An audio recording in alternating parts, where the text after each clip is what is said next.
Bonjour, vous regardez Tesla Geek. Je suis au superchargeur de Neuville-au-Ferrain, un superchargeur V3 250 kW max, et je suis arrivé avec seulement 1% de batterie. L'idée m'est venue du coup de faire une vidéo pour vous montrer la courbe de recharge de la voiture. Je vais donc filmer la recharge du début à la fin. Je vais m'arrêter, je pense, à 92% comme d'habitude, et on va regarder minute après minute la puissance que ingère la voiture pour dessiner tout simplement la courbe de recharge. Vous le savez, les voitures électriques en recharge courant continu, eh bien leur puissance de charge n'est pas constante. Il va y avoir souvent un pic au début et au fur et à mesure, eh bien la puissance va baisser au fur et à mesure que la batterie se remplit. L'idée de cette vidéo, c'est de faire la courbe de recharge pour voir comment ça évolue et de voir quelle est la puissance moyenne au fur et à mesure en fonction du moment où on s'en va. Allez, je vais brancher la voiture et on y va.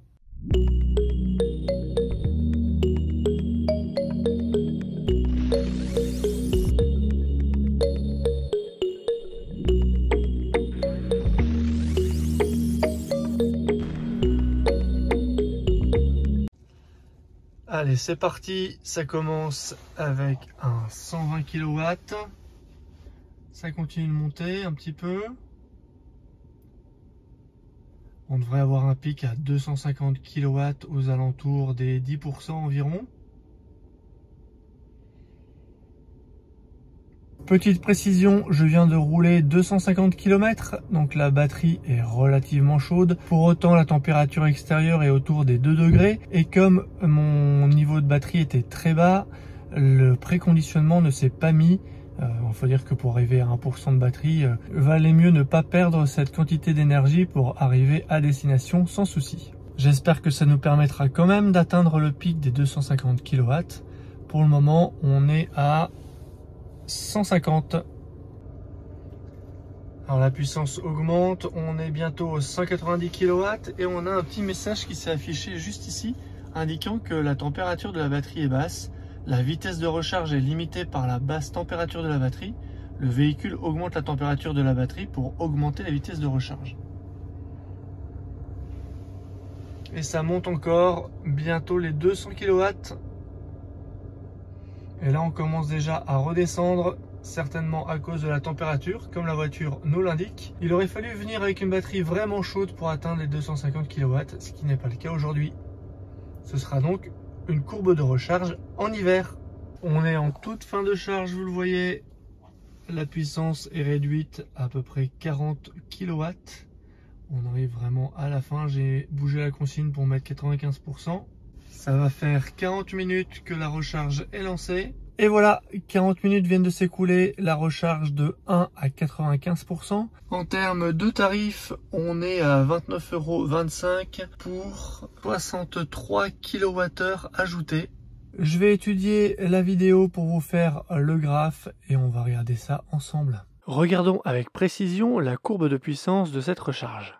Rappelons que je n'ai pas fait de préconditionnement et que ma Model 3 est une grande autonomie équipée d'une batterie Panasonic Shimi NCA, qui est moins sensible au froid que les batteries Ashimi LFP qui équipent les versions SR+ chinoises et propulsion des Model 3 et Model Y.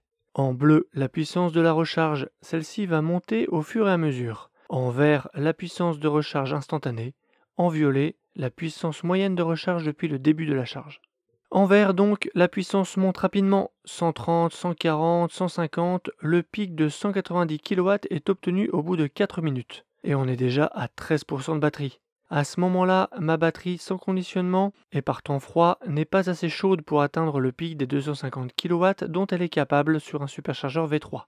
Au bout de 12 minutes, on est revenu aux 130 kW de départ. C'est la fin du pic.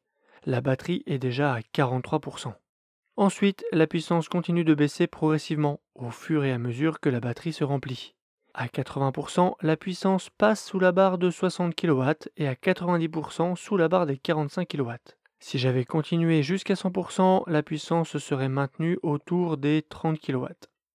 Voici donc ma courbe de recharge par temps froid sans préconditionnement.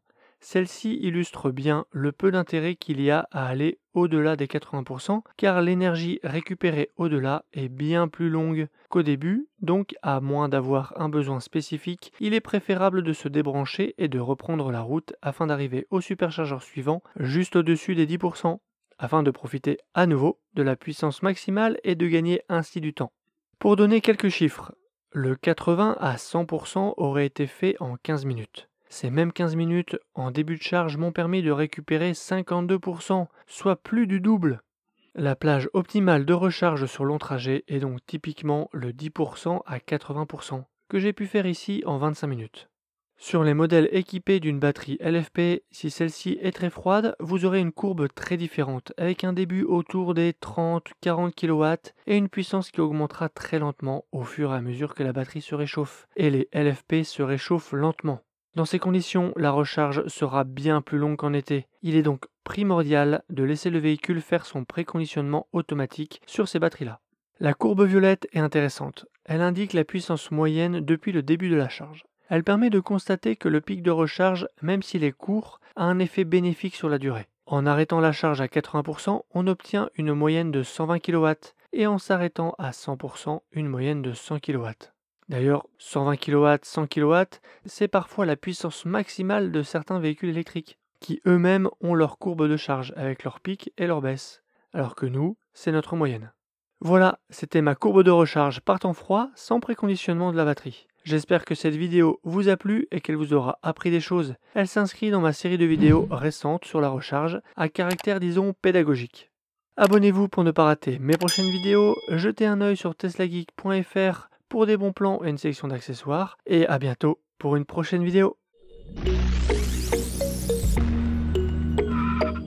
Si tu as aimé cette vidéo ou que tu veux soutenir la chaîne, mets un like. Tu peux t'abonner pour recevoir les notifications de mes prochaines vidéos et aider la chaîne à être mieux référencée. N'hésite pas à donner ton avis en commentaire. À bientôt!